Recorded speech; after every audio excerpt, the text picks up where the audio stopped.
Hello everyone, welcome back to our channel English Madhyam. So SSC CGL mains हो चुका है और सिर्फ एक दिन का पेपर और सेवेंथ ऑफ मार्च का पेपर और रह गया है। तो आई होप अभी तक जिन बच्चों ने भी पेपर दिए हैं उन सबके बहुत अच्छे गए हैं और 7 मार्च को जिनका पेपर है उनका भी बहुत अच्छा जाएगा। ऑल द वेरी बेस्ट हमारी तरफ से। ठीक है, आप बहुत अच्छे से कीजिएगा और अच्छा स्कोर कीजिएगा। ठीक है, और जैसा कि आप सबको पता ही है कि इंग्लिश माध्यम के कराए गए काफ़ी सारे पैसेजेस पूछे गए हैं। जो भी हमने आरसी करवाए गए थे वर्ड टू वर्ड वही आरसी उठा के वर्ड टू वर्ड वही क्वेश्चंस उठा के पूछे गए हैं, है ना। इसके अलावा भी आपने अगर नोटिस किया होगा तो क्लॉज टेस्ट और बाकी पैरा जंबल जो चीज़ें भी आपको मॉक टेस्ट में दी गई थी, एक तो पेपर पैटर्न सेम फॉलो किया गया है। ठीक है, मार्किंग स्कीम सेम रखी गई है, टॉपिक्स जो हमने कवर किए थे सेम वैसे ही टॉपिक्स कवर किए गए हैं। तो अगर आप अभी तक इंग्लिश माध्यम को फॉलो करते आए हैं तो आपने ये सिमिलैरिटीज़ एसएससी सीजीएल मेंस और इंग्लिश माध्यम के मॉक टेस्ट में देखी होंगी ज़रूर। ठीक है, आज से हम नई सीरीज स्टार्ट करने वाले हैं, एकदम फ्रेश सेशन है। ठीक है, किसके ऊपर? बैंकिंग एग्ज़ाम्स के ऊपर। ठीक है, तो बैंकिंग एग्ज़ाम की आपको अगर आप इंग्लिश माध्यम से जुड़े हुए हैं तो आपको पता होगा कि वेबसाइट पे और ऐप पे जो है प्रैक्टिस एक्सरसाइज प्रोवाइड कराई जाती हैं। ठीक है, तो वही प्रैक्टिस एक्सरसाइज अब हम यहाँ पे डिस्कस करेंगे। आपके जो भी डाउट्स एंड क्वेरीज हैं, अगर आपका कोई भी प्रैक्टिस एक्सरसाइज में पेपर सही से नहीं हो पा रहा है अटेम्प्ट, है ना, तो आप यहाँ पे अपना डाउट्स क्लियर कर सकते हैं।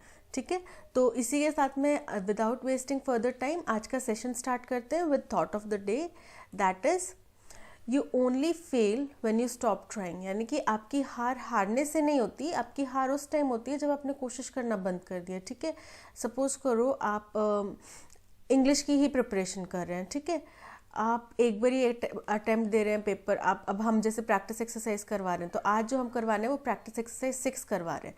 ठीक है, यानी कि इससे पहले 5 हो चुकी हैं।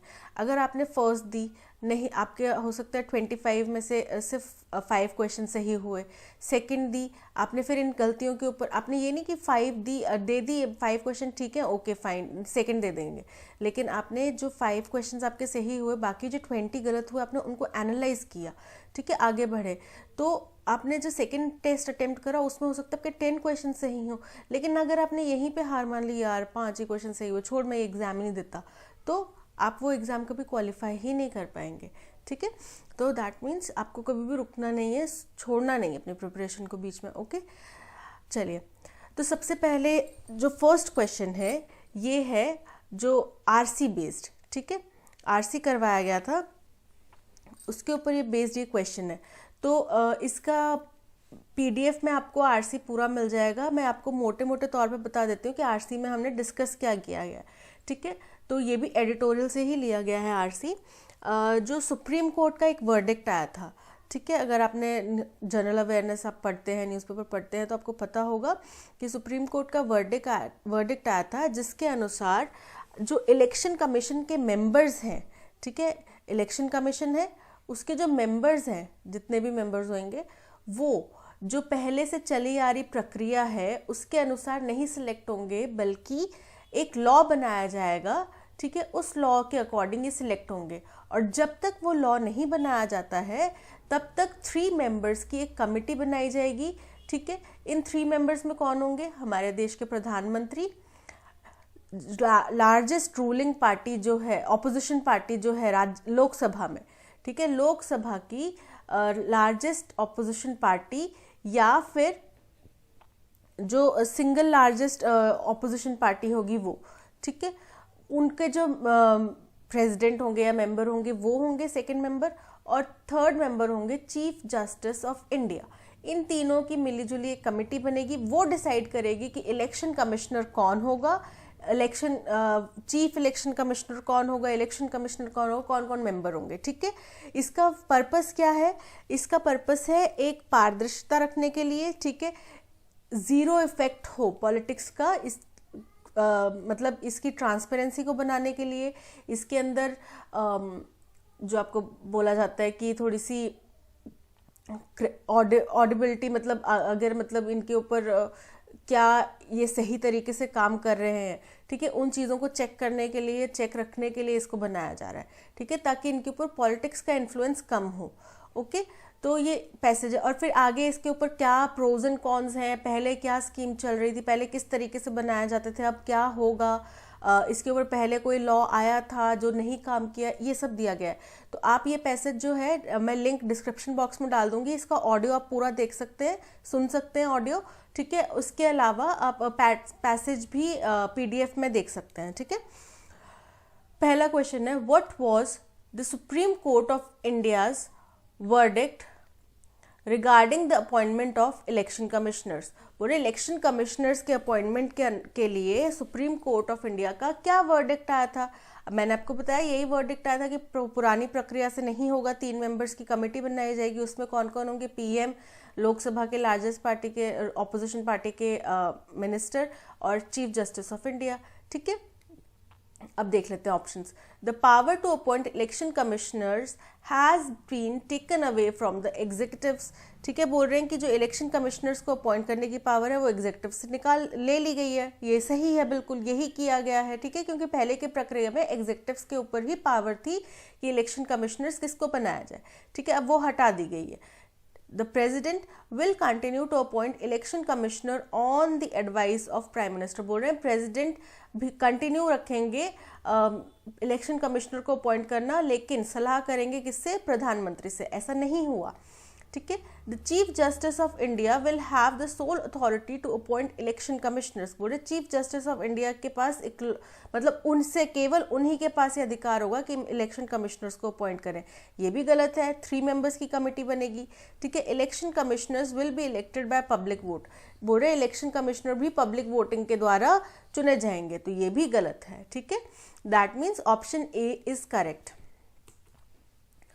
Who will be part of 3-member committee to choose the chief election commissioner and election commissioners until a law is passed। बोल रहे हैं जब तक कोई भी लॉ नहीं बनता तब तक 3 मेंबर्स कमेटी का कौन कौन सदस्य होंगे जो कि चीफ इलेक्शन कमिश्नर और इलेक्शन कमिश्नर को चुनेंगे। तो मैंने आपको बताया कौन कौन होंगे, PM होंगे, ठीक है, लोकसभा की सबसे बड़ी पार्टी ऑपोजिशन की जो होगी उसके मिनिस्टर होंगे, मेंबर होंगे, ठीक है, लीडर होंगे उसके।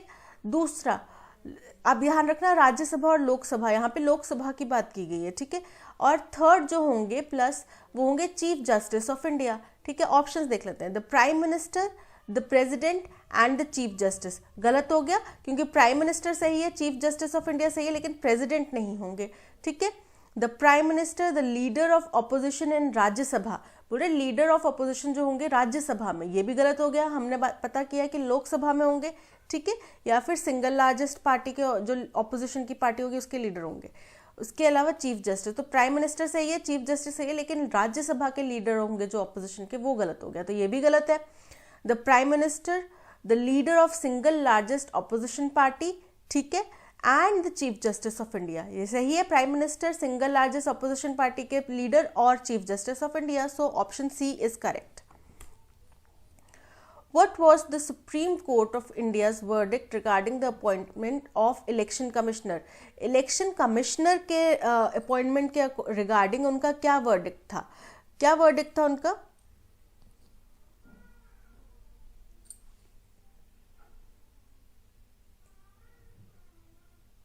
Sorry, wrong slide है। Question 3 है,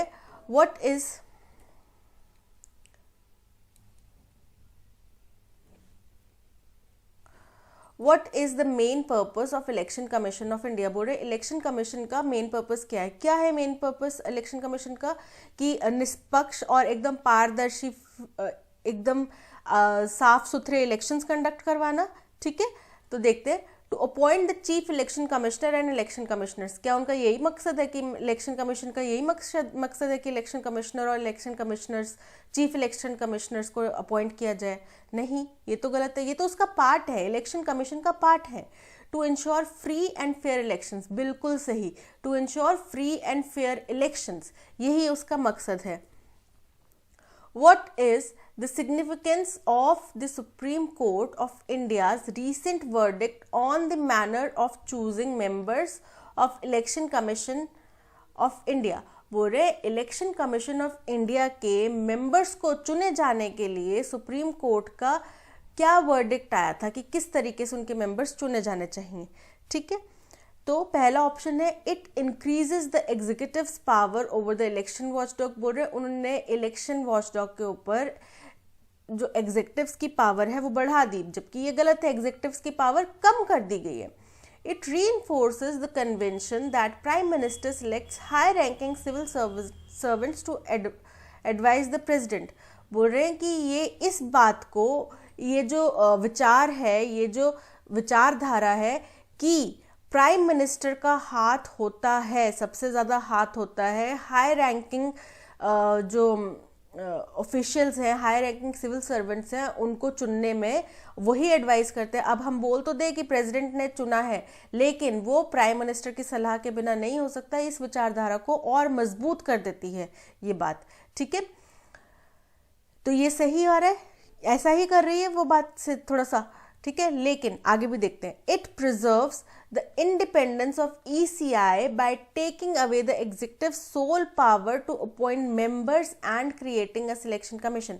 बिल्कुल सही, क्या कि ये बचाता है, ये सुरक्षित रख रहा है जो ECI की इंडिपेंडेंस है। देखो हमने क्या पढ़ा कि मैंने क्या बताया आपको कि जो इलेक्शन कमीशन है उसका जो भी पहले का प्रोसीजर है उसको हटा के 3 मेंबर्स की कमेटी बना दी। उसका मेन पर्पस ये था कि उसमें क्रेडिबिलिटी हो, अकाउंटेबिलिटी हो। ठीक है, तो इन चीज़ों को बनाने के लिए उनके मतलब इंडिपेंडेंस हो, उनके ऊपर पॉलिटिकल पार्टीज का कोई इंटरफेरेंस नहीं हो। अब अगर सपोज करो मैं किसी एक कंपनी के ओनर हूँ, ठीक है, अब मैंने किसी अपने रिश्तेदार को या किसी अपने दोस्त को अगर कंपनी में हायर किया है तो मेरी उसके ऊपर अथॉरिटी बन जाती है। ठीक है, वो अपना अगर 9 to 5 काम करके चला भी गया, जाना भी चाह रहा है, तो भी मैं उसको थोड़ा, क्योंकि मैंने तो जो नौकरी दी है यार, तो वो थोड़ा सा रॉब रहेगा, 7 PM तक मैं उसको रोक रही हूँ। ठीक है, तो ये चीज़ ना हो, इसके लिए, इसको बचाए रखने के लिए, उसकी ECI की इंडिपेंडेंस को बचाए रखने के लिए उन्होंने क्या किया, एग्जेक्टिव्स की जो एकाधिकार था कि मतलब सिर्फ एग्जेक्टिव्स इनको चुनेंगे, वो हटा दिया। ठीक है, इसके अलावा उन्होंने 3 मेंबर्स की कमेटी बना दी। ठीक है, अब तीनों ज़रूरी नहीं है कि चीफ जस्टिस ऑफ इंडिया जो हैं, ठीक है, वो प्रधानमंत्री के अच्छे मित्र हों। ठीक है, ज़रूरी नहीं है। और अगर हमने ऑपोजिशन पार्टी को लिया है तो उनकी और PM की तो कभी भी नहीं बनेगी। ठीक है, इसका मतलब ये है कि कोई बहुत ही अच्छा व्यक्ति होगा तभी इन दोनों का एक मत होगा, अदरवाइज तो नहीं होने वाला। ठीक है, जिस तरीके की हमारे अभी करंट सिनेरियोस चल रहे हैं। ठीक है, तो इट इज़ एब्सोल्युटली करेक्ट। उसकी स्वाधीनता को बचाए रखने के लिए, इंडिपेंडेंस को बचाए रखने के लिए एग्जेक्टिव्स की पावर को कम किया गया और 3 मेंबर्स कमेटी बनाई गई। ठीक है, तो option C is correct answer. What is a relevant question regarding the selection panel for election commissioners? बोल रहे हैं कि इलेक्शन कमिश्नर्स चुनने के लिए सबसे बड़ा और अहम सवाल क्या हो जाएगा। ठीक है, अब देखो उन्होंने 3 मेंबर्स कमेटी तो बना दी, लेकिन अब वो मेंबर्स कहाँ से चुनेंगे, क्या उनकी क्या क्वालिफिकेशन होनी चाहिए, कितना एक्सपीरियंस होना चाहिए। ठीक है, क्या क्या चीज़ें, कौन से चार्जेस नहीं लगे होने चाहिए कभी भी उनके ऊपर। ठीक है, तो क्या क्या उनके ऊपर क्वेश्चंस रहेंगे, क्या एक बहुत अहम सवाल है अगर हमने इलेक्शन कमिश्नर का सिलेक्शन करना हो तो। ओके, सबसे पहला, whether the presence of CGI in the selection panel is the only way in which an institution independence can be preserved. बोल रहे कि किसी भी चयन आयोग में चीफ जस्टिस ऑफ इंडिया अगर ना हो तो क्या वो इंडिपेंडेंटली काम नहीं कर सकता? क्या ये ज़रूरी है कि जब तक चीफ जस्टिस ऑफ इंडिया नहीं होंगे उसमें तो वो इंडिपेंडेंटली काम नहीं कर सकता? ठीक है, तो ये बहुत बड़ा सवाल है अपने आप में, क्योंकि हम जब भी देखते हैं कि ऐसी कोई बात आती है कि हाँ जी ये लोग नहीं सिलेक्ट कर पाएंगे, तब चीफ जस्टिस ऑफ इंडिया तो इंटरवीन करते हैं या सुप्रीम कोर्ट इंटरवीन करता है, चीफ जस्टिस ऑफ इंडिया उसका पार्ट होते हैं। ठीक है, तो ये बहुत बड़ा सवाल है। Whether the selection panel should include members of the opposition party। बोले सिलेक्शन पैनल्स को अपोजिशन पार्टी से मेंबर्स लेने चाहिए, तो ये तो बड़ा ऑब्वियस सा सवाल है। ठीक है, ये कोई रेलेवेंट नहीं है, वो तो ज़रूरी है, बिकॉज नहीं तो फिर यही हो जाएगा पॉलिटिकल इंटरफेरेंस कि भाई जो रूलिंग पार्टी है उसने अपना ही कोई मेंबर बना दिया, फिर तो इलेक्शंस फेयर तो हो ही नहीं सकते। ठीक है, whether the prime minister should have sole authority to appoint election commissioner। बोल रहे क्या एकमात्र प्रधानमंत्री का ही अधिकार होना चाहिए इलेक्शन कमिश्नर को अपॉइंट करने के लिए? ये तो बिल्कुल नहीं होना चाहिए, है ना? क्यों नहीं होना चाहिए? क्योंकि अगर केवल प्रधानमंत्री का होगा तो वही बात आ जाएगी, वो अपना कोई मेंबर बना लेंगे, अपना कोई फ्रेंड बना लेंगे, करीबी बना लेंगे, जो उनके अगेंस्ट में कभी भी कुछ नहीं बोलने वाला, ठीक है? Whether the president should have the power to veto the selection panel's decision.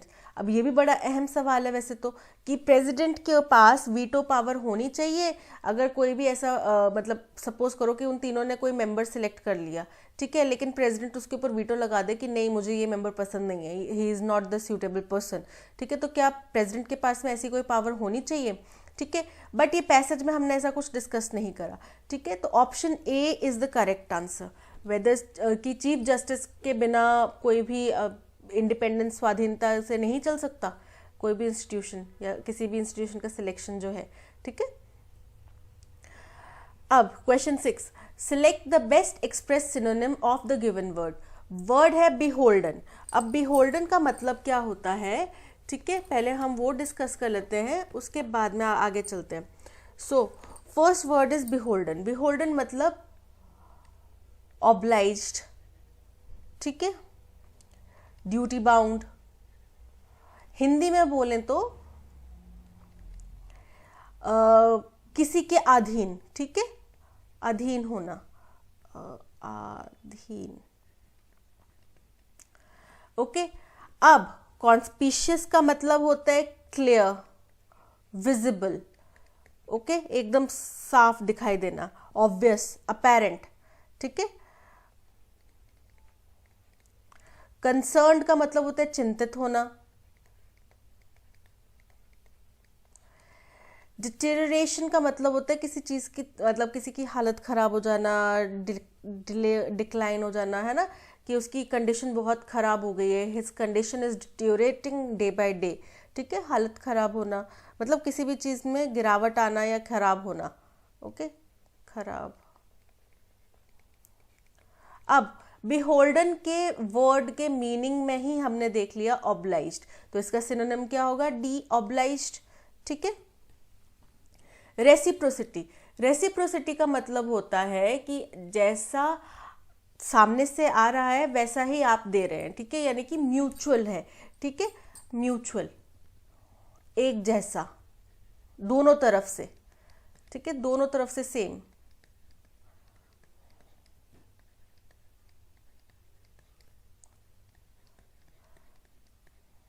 अब जैसा कि इसके मीनिंग में ही हम देख रहे हैं क्या है, म्यूचुअल, तो रेसिप्रोसिटी का मतलब होता है म्यूचुअलिटी। फ्रैजिलिटी का मतलब होता है बड़ा ही नाजुक, जो एकदम झटके से टूट सकता है, ठीक है। डिस्ट्रस्ट का मतलब होता है अविश्वास, डिसबिलीफ। फुटिंग का मतलब होता है आधार, फाउंडेशन,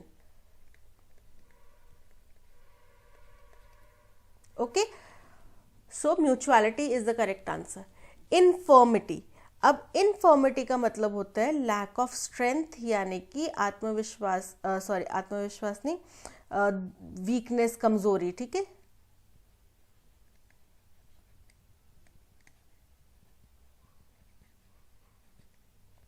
STRENGTH, ठीक है।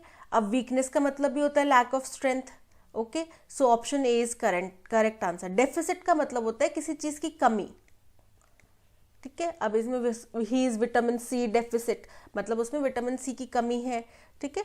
रूम, रूम का मतलब, अब ये वो वाला रूम नहीं है, घर कमरा वाला रूम नहीं है, ये है रूम मतलब जगह, स्पेस, ठीक है। There is no more room for a person to enter in the room, okay, so this is room मतलब जगह। Scope, capacity. और कंट्रोवर्सी का मतलब होता है ऐसा कोई विवाद जो पब्लिकली बड़ा ही, कोई ऐसा वाद विवाद जो पब्लिकली बड़ा ही इंटरेस्टिंग, मतलब जिसके ऊपर पब्लिक में बड़ी चर्चा हो रही हो, ठीक है, वो विवाद। अब जैसे हमारे घर की गृहस्थी में अगर कोई विवाद हो तो वो कंट्रोवर्सी तो नहीं है ना, वो तो सिर्फ एक आर्ग्यूमेंट हो सकता है, एक क्वेरल हो सकता है, बट कंट्रोवर्सी जिसके ऊपर जनता में बड़ा ही गहन विचार चल रहा हो, ठीक है, उसको बोलते हैं विवाद। कोई ऐसा विवाद जो जनता में या जनादेश में जारी हो। Okay,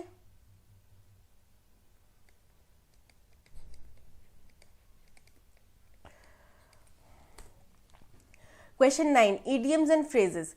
She touched a raw nerve when she mentioned that job. He mentioned the job he didn't get. बोल रहे हैं जब उन्होंने उस जॉब का जिक्र किया जो, जब अब कोई लड़की है सीता, जब सीता ने उस जॉब का जिक्र किया जो राम को नहीं मिली, तब उसने she touched a raw nerve, क्या किया, उसकी दुखती नब्ज पे हाथ रख दिया। ठीक है, अब इसका क्या मतलब होता है, अब आपने किसी की दुखती नब्ज पे हाथ रखा तो उस बंदे के फेस एक्सप्रेशंस क्या होंगे, चेंज हो जाएंगे, यानी कि वो अपसेट हो गया किसी बात का जिक्र होने से। ठीक है, तो to succeed in doing something, किसी चीज को करने में कामयाब होना, बिल्कुल नहीं। To experience bad result of something you have done, आपने कुछ किया है उसका आपको बुरा परिणाम मिला, ये भी नहीं है इसका मतलब।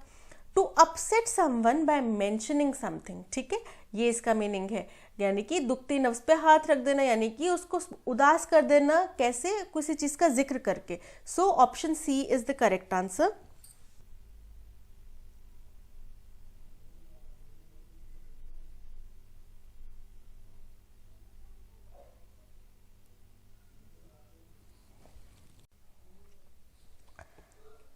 ठीक है, अब देखते हैं question number 10।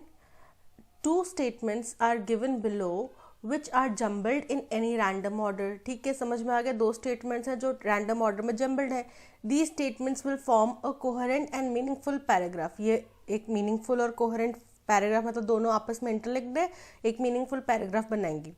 When arranged in correct sequence, arrange the sentences in the right order and answer the questions that follow. ठीक है, पहले statement, the 14th BRICS leader summit demonstrates the Beijing Declaration issued at the role India can play on global stage। ठीक है, ये पहला हो गया। तो अगर हम सिर्फ पहले स्टेटमेंट को देखें तो स्टार्ट होएगा the Beijing declaration issued at है, यानी कि आगे कंटिन्यूएशन में कोई चीज होगी। अब कहाँ इशू हुआ, the role India can play, यानी कि भारत जो वर्ल्ड स्टेज के लिए रोल प्ले करता है वहां पे इशू हुआ, नहीं, वो इशू हुआ 14th ब्रिक्स लीडर समिट में। ठीक है, वहां पे क्या इशू हुआ, एक बीजिंग डिक्लेरेशन इशू हुआ।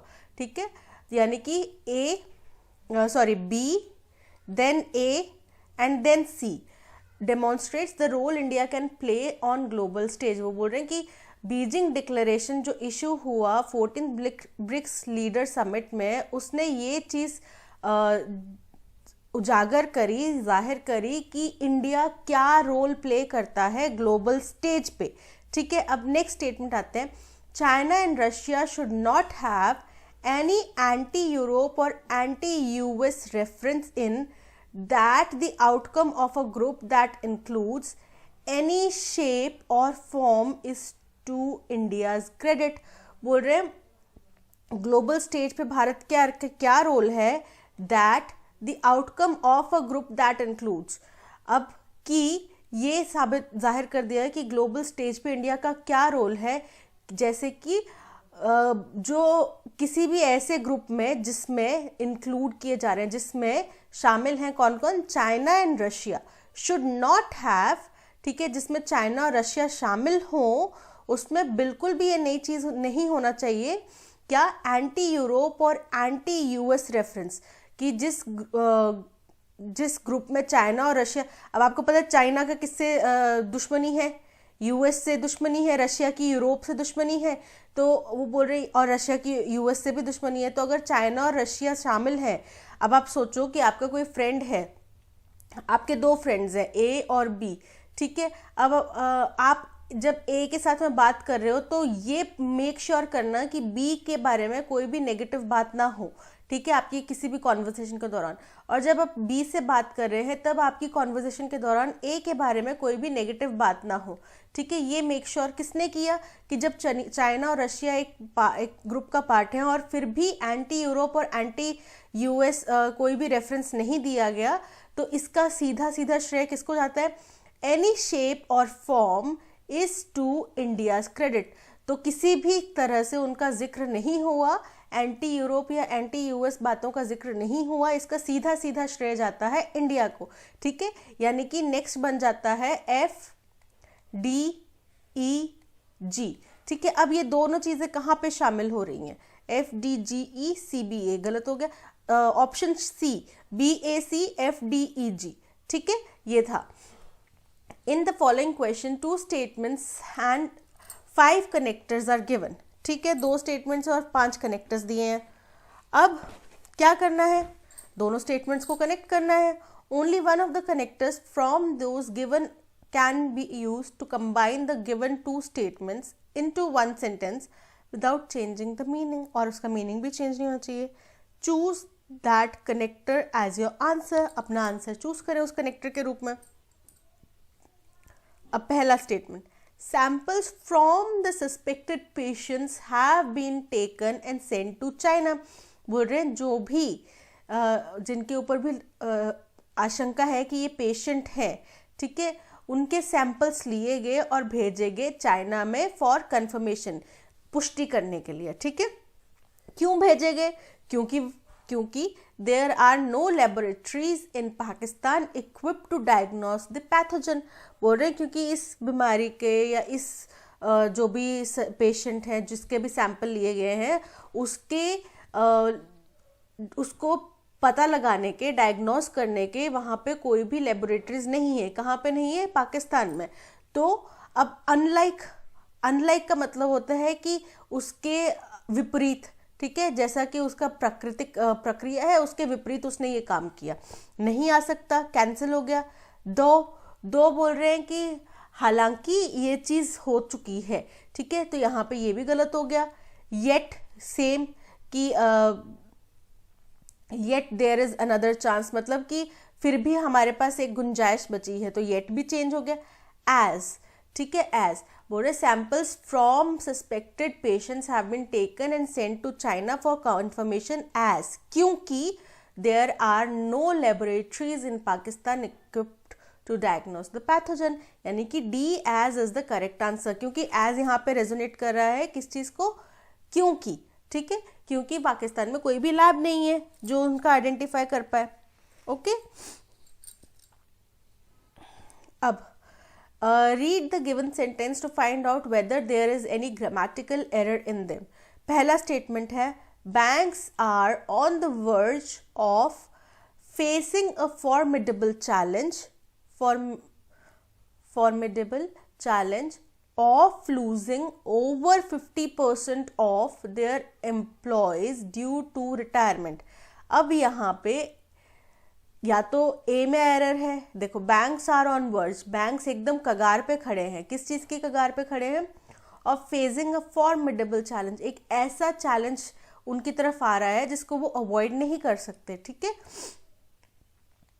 Of losing over 50% of. अब ओवर यहाँ पे नहीं आके अबव आएगा।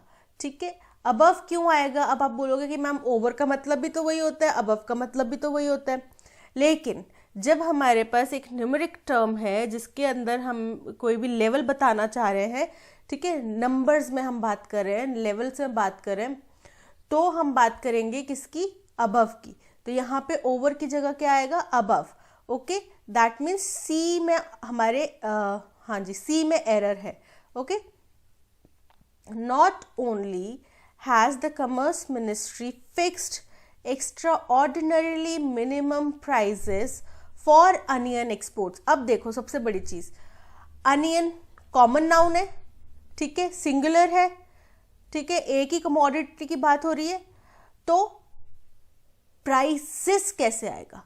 यानी कि एक अनियन के एक से ज्यादा प्राइस थोड़ी हो सकते हैं। अनियन की अलग अलग वेराइटी के अलग अलग प्राइस हो सकते हैं। रेड अनियन का अलग होगा, व्हाइट अनियन का अलग होगा। ठीक है, लेकिन अनियन के जब एक्सपोर्ट की बात आ रही है, क्योंकि वहां पे रेड और व्हाइट अलग करके नहीं कह रहा, उन्होंने सिर्फ एक अनियन की बात की, तो अनियन के प्राइस ओवरऑल अनियन, चाहे रेड के भी प्राइस बड़े होंगे और व्हाइट के भी बड़े होंगे और किसी प्रकार का होगा उसके भी बड़े होंगे, लेकिन बड़े हैं। ठीक है, तो यहाँ पे onion as a common noun singular है तो प्राइजेस भी सिंगुलर आना चाहिए। दैट मीन्स प्राइजेस की बजाय यहाँ पर आएगा price. Okay, that means option B में करेक्शन रिक्वायर्ड है और यहाँ पे नो एरर आएगा, ठीक है। Option, a study found that while weight loss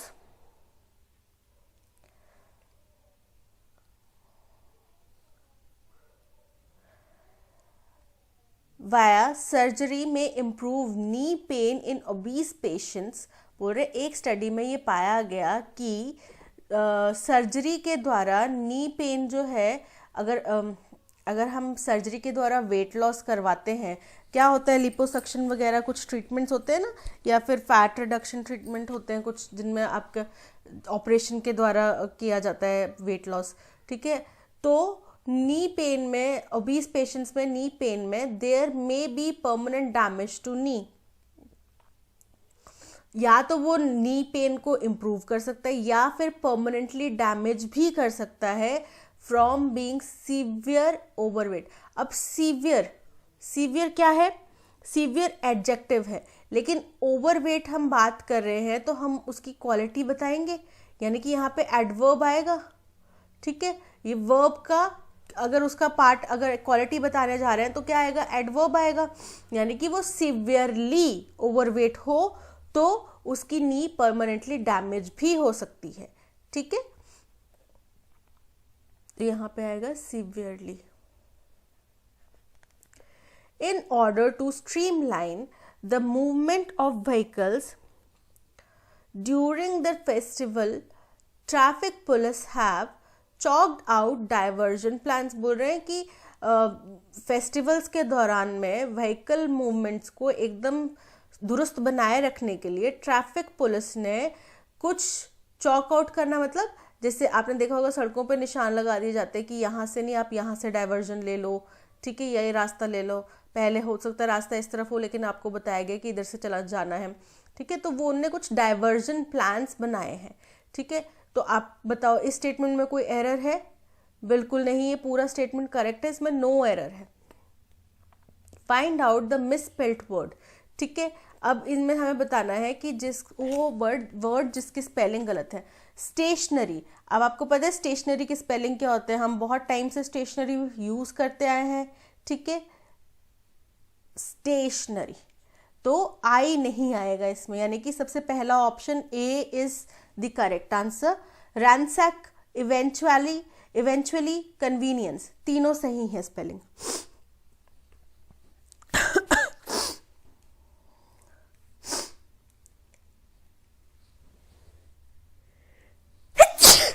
Excuse me. Read the passage given below and answer the following questions। ठीक है, अब नीचे पैसेज दिया हुआ है, काफी बड़ा पैसेज है, ठीक है। अब ये पैसेज आप पीडीएफ में पढ़िएगा, हम सीधा इसके क्वेश्चंस की तरफ चलते हैं। सबसे पहला क्वेश्चन जो पूछा गया है पैसेज से, वो पूछा गया है फिलर्स का। For one private consumption is still to regain and dash footing notwithstanding a post-pandemic surge in pent-up spending most visible in the service sector। बोल रहे हैं कि पहला है प्राइवेट कंजम्पशन, यानी कि जो हम लोग यूज़ करते हैं अपने पर्सनल यूज़ के लिए, वो अभी भी रीगेन करना बाकी है। क्या रीगेन करना बाकी है? उसको कुछ ना कुछ तो रीगेन करना है ना। रीगेन करना मतलब बनाना है, वापस गेन करना है, ठीक है। गेन प्लस रीगेन, तो फुटिंग किसी चीज का, हमने आपको याद है आगे के कुछ क्वेश्चंस में हमने फुटिंग वर्ड पढ़ा था, जिसका मतलब था आधार, है ना। तो बोल रहे हैं कि वो आधार पा सके, तो किस तरीके का आधार चाहिए उसको? सब्सटैंशियल का मतलब होता है पर्याप्त मात्रा में, या फिर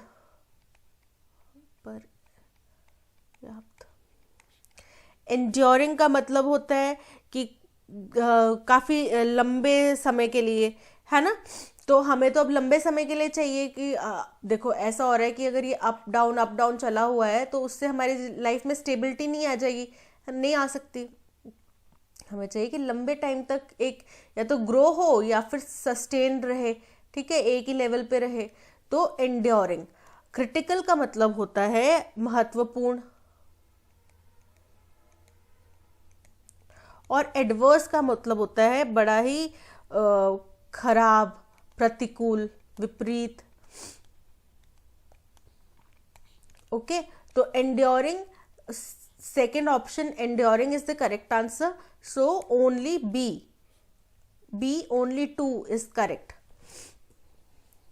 प्रोडक्शन ऑफ कंज्यूमर ड्यूरेबल्स, बोल रहे कंज्यूमर के जो यूज करने की चीजें हैं उनकी जो प्रोडक्शन है, dash 10.4% year on year and 2.2% sequentially in December after रीबाउंडिंग।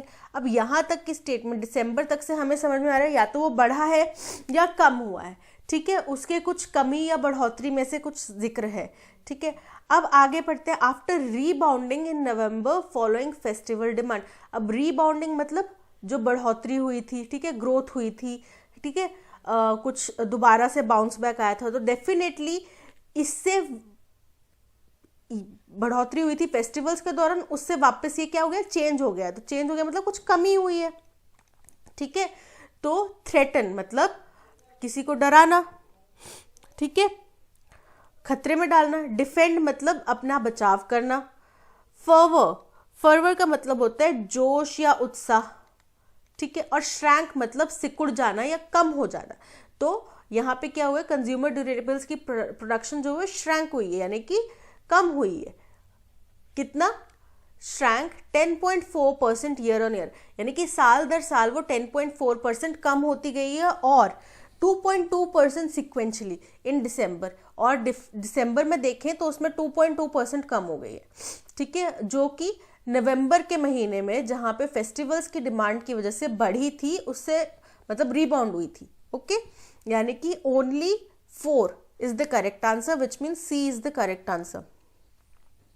Non-durables experienced a sharp sequential dash with growth breaking to 7.4% month on month. अब क्या हुआ है, नॉन ड्यूरेबल्स जो यानी कि जो लंबे टाइम तक नहीं चलती चीज़ें, क्या होंगी नॉन ड्यूरेबल, जो डेली कंजम्पशन का सामान होगा, ठीक है, साबुन, सोप, चिप्स, कुरकुरे, ये क्या है, नॉन ड्यूरेबल्स है। ड्यूरेबल्स क्या होगी, फ्रिज, टीवी, लंबे टाइम तक चलता है। ऐसा तो है नहीं कि हर साल बंदा नया खरीदता है, लेकिन चिप्स क्या है, वो तो हर दिन भी बंदा नया खरीद सकता है ना, क्योंकि एक पैकेट है वो खत्म हो गया। तो बोल रहे जो नॉन ड्यूरेबल्स है, experience a sharp sequential dash with growth breaking to. अब इसमें क्या हुआ है, इसमें भी कुछ बढ़ोतरी या कमी हुई है नॉन ड्यूरेबल्स में, लेकिन आगे की स्टेटमेंट बता रही है with growth breaking to 7.4% month on month.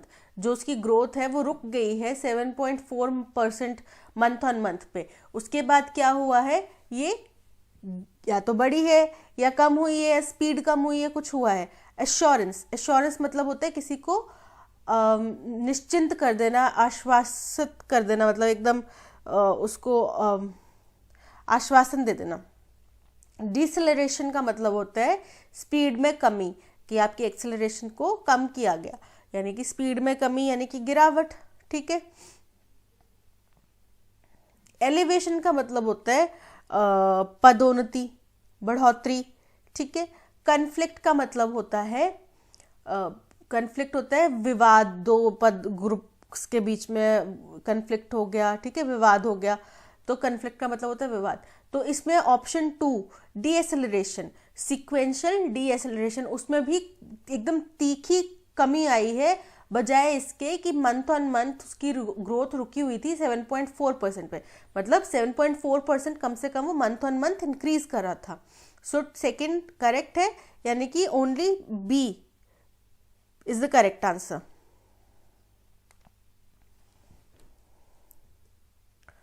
Production of the plant and machinery ordered when expanding or starting dash is struggling to sustain momentum। बोल रहे किसी भी प्लांट या मशीनरी का जो प्रोडक्शन है, जो कि कब ऑर्डर किया जाता है, जब हम एक्सपैंड करते हैं या फिर स्टार्ट करते हैं। क्या एक्सपैंड करेंगे या क्या स्टार्ट करेंगे, अपना बिजनेस, ठीक है, उसी को स्टार्ट करते टाइम या एक्सपैंड करते टाइम हमें कुछ नई चीज़ों की, कुछ नई मशीनरी की, कुछ नए प्रोडक्ट्स की ज़रूरत पड़ती है और उनकी प्रोडक्शन क्या हो गई है, ठीक है। तो यहाँ पे बात हो रही है कि स्टार्टिंग क्या स्टार्ट करते के दौरान, इन्फ्लुएंस, आप किसी को इन्फ्लुएंस करना स्टार्ट करें उस दौरान पे आपको कुछ प्रोडक्ट्स की ज़रूरत पड़ रही है। ऐसा तो नहीं है, खैर आज के डेट में बोल सकते हैं कि हम सोशल मीडिया पे इन्फ्लुएंसर बनना चाह रहे हैं तो नया फ़ोन, नई चीज़ें खरीद रहे हैं, बट ये उसकी बात नहीं कर रहा, प्रोडक्शन कंपनीज के रिलेटेड बात करें। अडॉप्शन, किसी को अपनाना, गोद लेना। वेंचर्स यानी कि बिजनेसेस, तो ऑप्शन 3 करेक्ट है, यानी कि कोई भी नया बिजनेस स्टार्ट करते टाइम या पुराने बिजनेस को एक्सपैंड करते टाइम जो मशीनरी या प्लांट की ज़रूरतों की चीज़ें होती हैं, उनकी जो प्रोडक्शन है वो क्या हुई है, वो भी मतलब स्ट्रगल कर रही है बने रहने के लिए, ठीक है। तो यानी कि third, only third is the correct answer. Question number 21. The following sentence may or may not contain an error in one of its parts. ठीक है, identify the part containing the error. If the sentence is correct, select no error as your answer. ठीक है, सीधा सा है कि इसमें कहीं ना कहीं एरर है। अगर एरर है आपको लगता है तो वो पार्ट को मेंशन कर दो, अगर नहीं लगता तो नो एरर मेंशन कर दो, ठीक है। In December, growth from a year earlier in this segment slowed to 7.6% compared to November's 21.6%.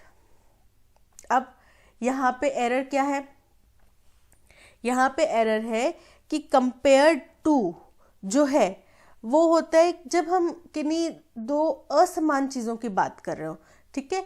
यानी कि जैसे कि अगर मैं बात करूं किसी वीक की और किसी मंथ की, अगर कंपैरिजन की बात करूं, या फिर मैं बोलूं कि वो घोड़े के मुकाबले बहुत तेज़ दौड़ता है, ठीक है, तो वहाँ पे क्या आएगा, कंपेयर्ड टू।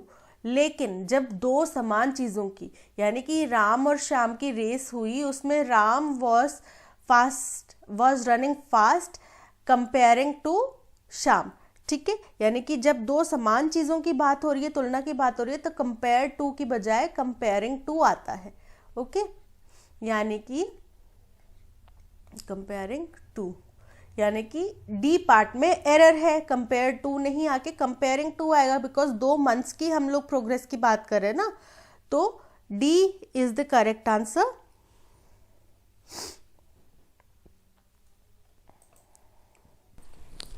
अब देखते हैं question number 22। Rearrange the sentence to form a meaningful paragraph, ठीक है। फर्स्ट है, व्हाइल एक्टिविटी वॉज अनचेंज्ड और moderated across all the 3 constituents of the index of industrial production. बोल रहे हैं कि जो एक्टिविटी रही वो तो अनचेंज रही और मॉडरेट रही, मतलब जिस तरह से पहले चलती थी, हो सकता उतनी तेज ना रही पर ठीक ठाक चल रही थी। कहाँ पे, जो इंडस्ट्रियल प्रोडक्शन के तीनों सेक्टर्स हैं, कौन कौन से सेक्टर्स हैं, माइनिंग, ठीक है, उसमें भी ठीक रही, मैन्युफैक्चरिंग में भी ठीक रही और इलेक्ट्रिसिटी में भी ठीक रही। द लार्जेस्ट सेक्टर मैन्युफैक्चरिंग, जो मैन्युफैक्चरिंग का जो लार्जेस्ट सेक्टर है with a weight of almost, जिसपे 78% का वेटेज है, उसमें सबसे ज़्यादा कमी देखी गई, क्योंकि एक्सपेंशन जो है वो डिसेलरेट हुआ। कितना हुआ डिसेलरेट, यानी कि कितना कमी आई, 2.6% की, from the preceding month 6.4% increase, जो कि पिछले महीने में 6.4% का इंक्रीज हुआ था, उससे 2.6% का अब डिक्रीज हो गया, या स्लो हो गया। असेस्ड ऑन अ सीक्वेंशियल और मंथ ऑन मंथ बेसिस, अगर हम sequence month on month basis पे या फिर सीक्वेंस के बेसिस पे, यानी कि एक के बाद एक के बाद एक के सीक्वेंस के बेस पे देखें, एक्सेस करें इसको, माइनिंग और मैन्युफैक्चरिंग पोस्टेड स्लो डाउन्स। अब देखो दोनों जो चीज़ें हैं, दोनों जो स्टेटमेंट्स हैं, ये स्टार्ट हो रहा है व्हाइल से, एक्टिविटी वॉज अनचेंज, मतलब किसी बात का पहले जिक्र हो चुका है जिसके बारे में हम बोल रहे हैं कि एक्टिविटी जो है वो अनचेंज रही, ठीक है, मॉडरेट रही। और यहाँ पे भी बात किसी का पहले जिक्र हो चुका है, कोई पहले एसेस हो चुकी है, कोई रिजल्ट आ चुका है, उसके बारे में बात हो रही है कि उसका जो असेसमेंट रहा वो मंथ ऑन बस बेसिस पे या सीक्वेंशियल बेसिस पे रहा, ठीक है। with only electricity growing 7.6% in the wake of November's contraction of 1.5%. सिर्फ इलेक्ट्रिसिटी बढ़ी है, इलेक्ट्रिसिटी का डिपार्टमेंट जो है मतलब एरिया जो है वो बढ़ा है 7.6% से, जो कि नवंबर में थोड़ा सा सिकुड़ गया था, थोड़ा सा कॉन्ट्रैक्ट हुआ था 1.5% पे. Manufacturing where sequential growth slowed by more than 2 percentage points. Manufacturing जहाँ पे sequential growth जो है वो 2 से ज़्यादा परसेंटेज पॉइंट से गिरी है. ठीक है, कहाँ कितना गिरी है, 4.7 पर पहुँच गई है. वो कहाँ पर थी पहले, 6.9% पर पिछले महीने में. was weighed down by 3 of the 6 use based sectors. और ये किस वजह से हुआ है, क्योंकि जो 6 में से 3 यूज बेस्ड सेक्टर्स हैं जिनमें कौन कौन इंक्लूडेड है, consumer durables, consumer non durables and capital goods. ठीक है, जिनमें consumer durables, consumer non durables और कैपिटल गुड्स शामिल है. यानी कि इन 3 सेक्टर्स में कमी की वजह से जो ओवरऑल मैन्युफैक्चरिंग में कमी आई है. The latest industrial output estimates from the national statistics. अब देखो ये सारा कुछ डेटा जो था पहले वाले स्टेटमेंट्स में तीनों में बात हुई थी वो किसी रिपोर्ट का हिस्सा है. ठीक है, और यहाँ पे जिक्र हो रही है जो एकदम ताज़ा तरीन जो रिपोर्ट आई है, अंदाजे आए हैं किसके, नेशनल स्टैटिस्टिकल ऑफिस. यानी कि जाहिर सी बात है ये फर्स्ट स्टेटमेंट होगा. Indicate and across the board loss. अब ये बोल रहा है कि वो इशारा करता है कि अक्रॉस द बोर्ड, यानी कि एक बोर्ड है, इसके अंदर अगर 10 आइटम्स रखी हैं तो उन 10 के 10 में कमी आई है. ठीक है, यानी कि 10 के 10 में गिरावट हुई है. अगर इसमें 20 चीजें हैं तो 20 आइटम्स में कमी आई है या गिरावट आई है. ठीक है, यानी कि जितनी भी लिस्ट में है उन सभी में, यानी कि इंडिया में अगर 50 टाइप की इंडस्ट्रीज हैं तो 50 की 50 टाइप की इंडस्ट्रीज में कमी आई है. of momentum in December with overall production growth slowing to 4.3%. बोले दिसंबर में मोमेंटम में कमी आई, यानी कि बढ़ोतरी में कमी आई. विद ओवरऑल प्रोडक्शन ग्रोथ, जो ओवरऑल प्रोडक्शन ग्रोथ हुई जो उसमें कमी आई है कितने की, 4.3%. अगर हम साल दर साल की ग्रोथ की बात करें तो 4.3% की कमी आई है फ्रॉम नवंबर 7.3%, जिसने कि नवंबर महीने में फिर भी पेस पकड़ा था, यानी कि स्पीड पकड़ी थी 7.3% की, पर फिर भी 4.3% जो ईयर ऑन ईयर चलता आ रहा है वो भी उतना ही है, स्लो डाउन. तो पहला स्टेटमेंट तो 4 है, हमें पता चल गया. यानी कि 4 वाले कितने ऑप्शन है, बी और ई, यानी कि सी डी ए एलिमिनेट हो गए, कट हो गए. अब दूसरा ऑप्शन बोल रहे हैं या तो फर्स्ट स्टेटमेंट या थर्ड स्टेटमेंट. अब थर्ड स्टेटमेंट बोल रहा है मैन्युफैक्चरिंग वाज सीक्वेंशियल ग्रोथ. अब मैन्युफैक्चरिंग का जिक्र हो रहा है, लेकिन हम फर्स्ट स्टेटमेंट अगर देखते हैं तो यहाँ पे बोल रहा है कि माइनिंग, मैन्युफैक्चरिंग और इलेक्ट्रिसिटी का फर्स्ट टाइम यहाँ पे जिक्र हुआ है. ठीक है, फर्स्ट टाइम यहाँ पे जिक्र हुआ, तो इसका मतलब क्या हुआ कि फर्स्ट वाला स्टेटमेंट हमारा सही होगा, है ना. उसके बाद ही इसके बारे में बात कर रहे हैं, तो फर्स्ट टाइम जिक्र होने के बाद ही सेकंड टाइम उस चीज के बारे में बात कर रहे हैं, तो यानी कि सेकंड स्टेटमेंट क्या है, फर्स्ट, यानी कि ऑप्शन बी. हमें देखो 2 स्टेटमेंट से ही पता चल गया कि ऑप्शन बी जो है करेक्ट आंसर है. ओके, तो हम इस तरीके से अपने क्वेश्चंस को जल्दी सॉल्व करने का तरीका ये देख सकते हैं कि हमने अगर फर्स्ट स्टेटमेंट आइडेंटिफाई कर ली तो ऑप्शन में देख लेंगे कि फर्स्ट स्टेटमेंट, जैसे हमने अगर मान लो थर्ड बताई है फर्स्ट स्टेटमेंट, तो थर्ड कितने ऑप्शंस में दिए, अगर एक में ही दिए तो वही सही होगा. ठीक है, अगर 2 में दिए तो हमारे बाकी एलिमिनेट हो जाएंगे. Okay, next question. Given below is a word followed by 3 sentence that consist of that word. पूरे एक शब्द दिया गया है और उसी के बेसिस पे 3 सेंटेंसेस दिए गए हैं जिनमें वो वर्ड यूज हुआ है. आइडेंटिफाई द सेंटेंस या सेंटेंसेस दैट बेस्ट एक्सप्रेस या expresses the meaning of the word. वो सेंटेंस चुनना है या सेंटेंसेस चुनने हैं जिनसे इस वर्ड का मीनिंग अच्छे से साफ हो जाता है. ठीक है,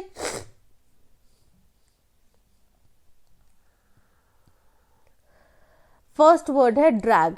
The company has struggled to find a drag in an industry suffering from overcapacity. बोल रहे कोई भी कंपनी है वो, अब ड्रैग का मतलब क्या होता है, ड्रैग का मतलब होता है कमी लाना. ठीक है, किसी चीज में कमी लाना, किसी चीज में रुकावट पैदा करना. ठीक है, अब कोई भी कंपनी है, क्या वो रुकावट पैदा करने के लिए स्ट्रगल कर रही होगी? नहीं ना, वो तो पेस या फिर फुटिंग या फिर एक्सेलरेशन फाइंड करने के लिए स्ट्रगल कर रही होगी, ड्रैग फाइंड करने के लिए तो स्ट्रगल नहीं कर रही होगी। ठीक है, तो फर्स्ट तो एलिमिनेट हो गया, गलत हो गया। Keeping a large staff is a drag on our income, बोल रहे बहुत ज्यादा स्टाफ रखना हमारी इनकम के ऊपर एक बोझ है, कमी है। ठीक है, मतलब अगर मान लो आप किसी कंपनी का पार्ट है, वो कंपनी मंथली 50K का प्रॉफिट कर रही है, अगर उसने 5 एम्प्लॉयज रखे हैं तो वो कितना देगी? अगर सबको देना चाहे, मतलब वो 50K सिर्फ डिस्ट्रीब्यूट करने के लिए उसने रखे हैं, तो सबको 10K जाएगा। ठीक है, जाहिर सी बात है 5 को 10K जाएगा। लेकिन अगर उसने सिर्फ 2 एम्प्लॉयज रखे हैं तो 5 को कितना जाएगा? 50K में से क्वांटिटी ज्यादा हो जाएगी। 3 एम्प्लॉयज रखे हैं तो थोड़ी और कम होएगी। 4 रखे हैं, अगर 1 रखा है तो पूरा का पूरा 50K किसके पास गया? 1 के पास गया। तो बोल रहे कि ज्यादा स्टाफ रखना हमारी इनकम्स के ऊपर एक खतरा है, कमी है। हमारी इनकम्स किस वजह से भी कम है? क्योंकि ज्यादा स्टाफ है। Okay, the high energy prices will continue to be a drag on economy, यानी कि जो हाई एनर्जी के जो प्राइसेस हैं वो खतरा रहेंगे हमारी इकोनॉमी के ऊपर, यानी कि बोझ रहेंगे हमारी इकोनॉमी के ऊपर। तो ये भी सही है एकदम स्टेटमेंट, यानी कि 2 and 3 आर करेक्ट, ये दोनों सही से इसका मीनिंग बता पा रहे हैं, यानी कि option E is the correct answer. The following question, in the following question, a sentence is given with 4 words marked as A, B, C, D. These words may or may not be placed in correct order. 4 options with different arrangements of these have been provided. Mark the option with correct arrangement as answer. ठीक है, अब statement पढ़ते हैं। Month on month the slow down was stalker with output बेयरली inching up 0.2%। अब stalker का मतलब होता है क्लियर, विजिबल, यानी कि मंथ ऑन मंथ, यानी कि एक के बाद एक अगर हम मंथली रिपोर्ट्स देखें तो जो स्लो डाउन था वो बहुत ही विजिबल था, जिसका आउटपुट जो है वो बेयरली इंचिंग, यानी कि जो आउटपुट है मंथ ऑन मंथ का वो 0.2% तक हो रहा है। ठीक है, इतना तक बढ़ पा रहा है बहुत मुश्किल से। आफ्टर एक्सपैंडिंग 13%, जो कि नवंबर में सिर्फ 13% बढ़ा है। Okay, however primary and infrastructure and construction goods offer hope that some positive momentum can be built on with the right policy measures। अब देखो, आपको स्लो डाउन की जगह अगर हम ऑप्शंस में दिया है कि ए की जगह आप डी रख दो, तो स्लो डाउन की जगह अगर मोमेंटम रखें कि month on month the momentum was stalker with output बेयरली inching up, की मोमेंटम बढ़ोतरी जो है वो विजिबल थी, जो कि बेयरली मतलब बड़ी मुश्किल से 0.2% तक पहुंच पा रही थी। तो जब बढ़ोतरी थी तो मुश्किल से 0.2% तक कैसे पहुंच पाएगी? यानी कि ये तो गलत हो गया, तो सेंटेंस में बैठ ही नहीं रहा। दूसरा ऑप्शन दिया है कि आप बी की जगह पे ए रख दो, तो बी की जगह पे ए, बेयरली की जगह स्लो डाउन रखना है। Okay, the slow down was stalker with output slow down inching 0.2%।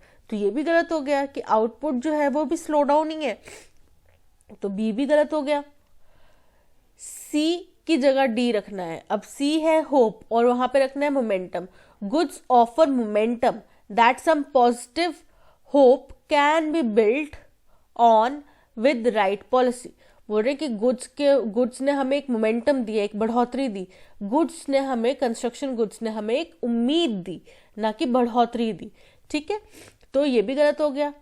और ए की जगह पे आपने सी रखना है। सी क्या है? Hope. The hope was stalker, की जो उम्मीद की किरण थी वो बहुत ही विजिबल थी। ठीक है, तो ये भी गलत है, बिकॉज हमें पता है कि आगे वो बात कर रहे हैं बेयरली इंचिंग की, मुश्किल से वो 0.2% तक पहुंच रहा है, यानी कि ये पूरा सेंटेंस सही है, इसमें नो अरेंजमेंट की जरूरत है। ओके, यानी option E is correct.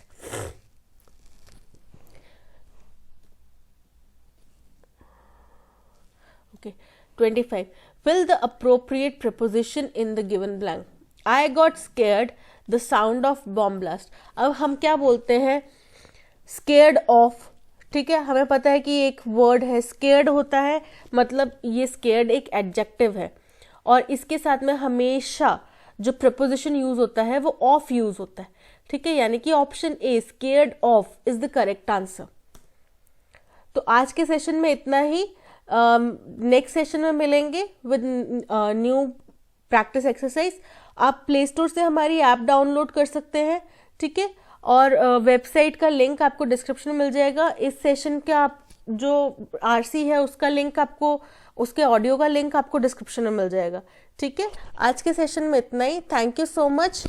Like share और सब्सक्राइब करते रहिएगा अगर कंटेंट पसंद आया हो तो। Okay, bye bye.